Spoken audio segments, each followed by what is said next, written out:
సంపదను సృష్టించి దానిని పేదలు అనుభవించేలా చేయడమే పేదరిక నిర్మూలన ప్రాజెక్టు పూర్ టు రిచ్ ముఖ్య ఉద్దేశమని టీడీపీ జాతీయ అధ్యక్షుడు నారా చంద్రబాబు నాయుడు అన్నారు.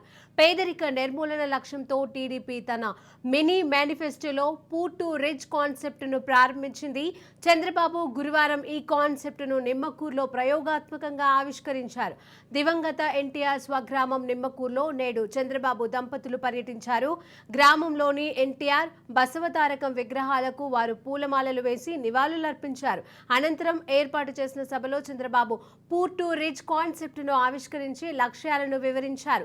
ఈ పథకం పైలట్ ప్రాజెక్టు కింద ఎన్టీఆర్ గ్రామమైన నిమ్మకూరు, తన గ్రామమైన నారావారిపల్లి గ్రామాల్ని ఎంపిక చేసినట్లుగా వెల్లడించారు. ఇల్లే లేసిపోయే పరిస్థితి వస్తే సెంటర్ పిల్లర్ పట్టుకొని రాత్రంతా ఆ పిల్లర్ని అట్నే పట్టుకొని ఇల్లు కాపాడుకున్న వ్యక్తి, కష్టపడిన వ్యక్తి ఎన్టీ రామారావు గారు.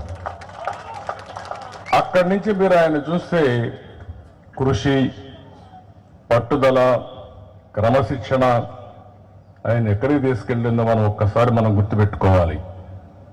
సినిమాలు ఇప్పుడు కాదు, ఇంకా భవిష్యత్తులో కాదు, మళ్ళా ఎన్టీ రామారావు గారే పుడితే తప్ప మళ్ళీ ఆ యొక్క పాత్రలు ఎవడు పోషించలేడు, పోషించబోరు కూడా.